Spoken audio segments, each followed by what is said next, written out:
part of the continent. And we also have an educationist with us in the studio who's also going to tell us about his profession and also how to impact the African youth on educational sector and how they could go about it.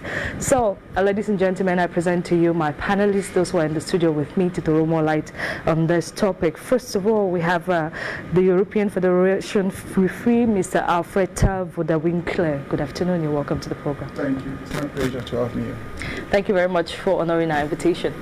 You're welcome. Okay. We should take note that he works in Austria and he took out time to come to the studio with us today and participate on this program. Secondly, with me on my right, I have Dr. Carlson Eyongabi Ngwa. Good afternoon. You're welcome to the program. Good afternoon, Manuela. It's a pleasure to be here. Thank you for honoring our invitation. He's a proprietor of SwissLink Professional University in Kumba, Bonaberi, and in Douala. So we are very grateful that you took our time to participate with us on the program. It's my pleasure. You'll be throwing more light on the educational sector and how to impact African youths, particularly when it comes to the brain game. Thank you very much for coming, gentlemen. Now, Professor, Doc, I beg your pardon. Let's talk about the educational system in the countries. Like you have your own school, and you're also in the diaspora in Swiss in particular, and you're thinking of how to give back home, and you thought in order to give back home in a better way is to give back education and to empower the youth. Why did you choose this sector? Thank you very much for posing that question. I think we have to be an example of what we preach. Okay, I'm talking about education and how to empower. I have to have a masterpiece of what that education is supposed to be and how it's supposed to look like. So that is why I am the proprietor of SwissLink Higher Institute of Business and Technology, which is based in Kumba and now in Bonaberi, Douala. We call it SwissLink Professional University. So why do I decide to carry this vision and bring to Cameroon? I have been opportune to, of course, study in Cameroon, Baptist High School, Boya, of course, where my friend Alfred studied together, and I went to university in Nigeria and eventually to Switzerland, UK and America. And I've been working in Switzerland for a couple of years, also teaching and working professionally. So I have been able to understand the professional system and the educational system, and also to be able to understand what can make young people succeed. What are the values of education and professionalism that we can merge together to make young people succeed? So how can I transmit this brain gain, which I have gained through all the studies, also brain gain from the West? How can I transmit this brain gain and bring it over to my continent and make a perfect example of how we can mold young people that they can be able to sustain a wonderful life and, of course, emerge as well? Because traditionally, we have adapted education such that people spend more time studying, and at the end of the studies, that is when they embrace professional education. So we have missed the gap because we have moved actually from the industrial age to technology age, and therefore every individual must be up to speed.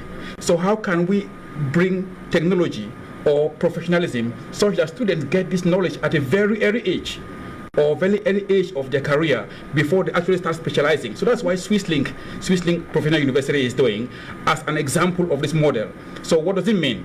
It means that rather than allowing students to pick up any subject and study as a career without having any passion around that, so we mold students for a certain number of time, maybe 3 months to 6 months, generally in everything, because we have kind of holistic education. And what does holistic education mean? It means that we expose students to technology, to accounting, marketing, and all these type of things, and they have an assessment on that. And in as much as we focus on education, you also want to understand the person as itself. So the mind-body-soul connection. So you write a profile about yourself. What are your ambitions in life? What are your passions? What makes you resonate? And so with your personal profile and your educational success, we align that and determine a career for you.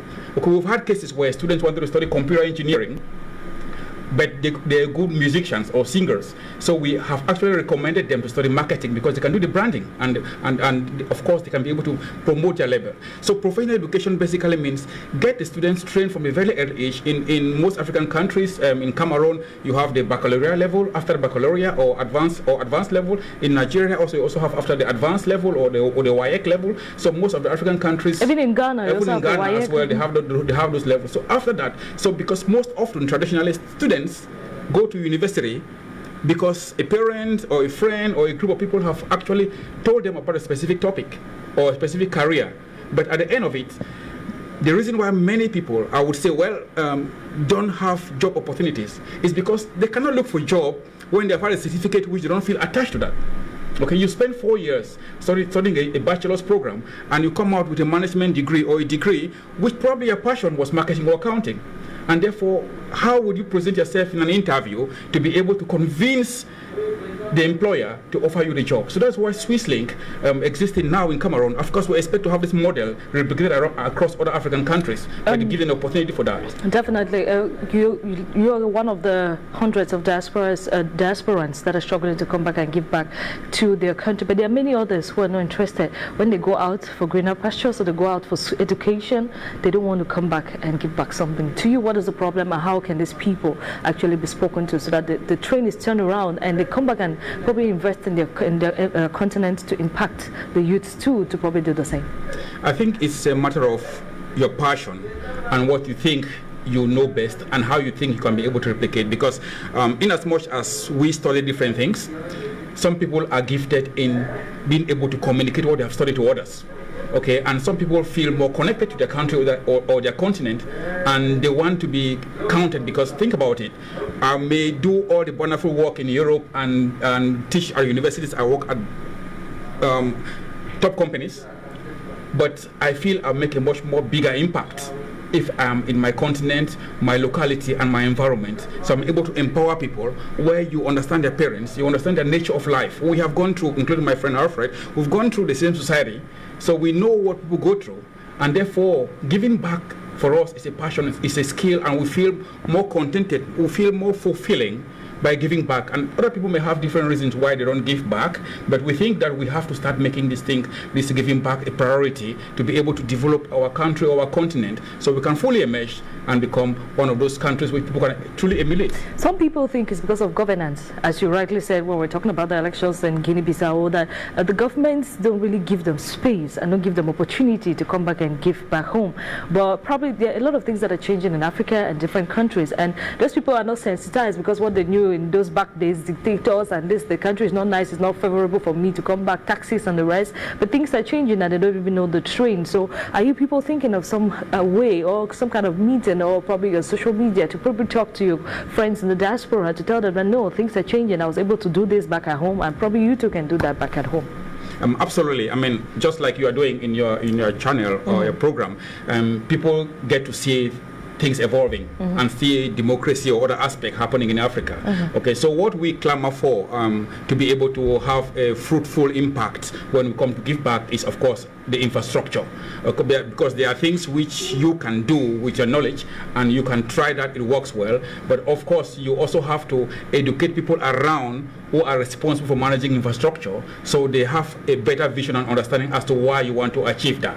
So I think that we have to be more encompassing in making decisions about progress. Okay, we can't just select from A and force it into B, but we have to also train B to understand that. Okay.